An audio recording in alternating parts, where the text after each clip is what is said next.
Este es un proyecto que se hizo entre la institución Armadillo, que trabajamos teatro y títeres, y Agua para la Gente. Lo que nosotros hicimos fue ir a unas escuelas, en este caso fue la escuela de Chicabracán primero, y se escogieron 16 niños y niñas, se les entregó unas cámaras fotográficas para que ellos se las llevaran a sus casas y que ellos pudieran tomar diferentes fotos de lo que significa para ellos el tema del agua.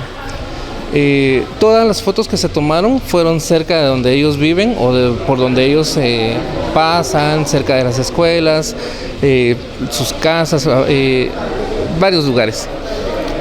Y pues bueno, después de eso, ellos nos entregaron las cámaras y nosotros escogimos una foto de cada niño y ya las trajimos acá para hacer la exposición.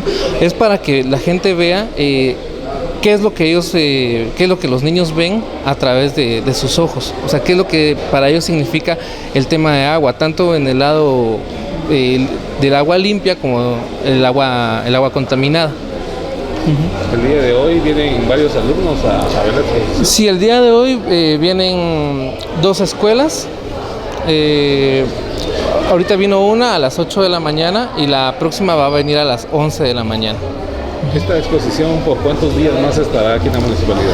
Esta exposición estará hasta el 14 de mayo. Venimos de la escuela tipo federación, de la jornada matutina, a ver esta exposición de fotos.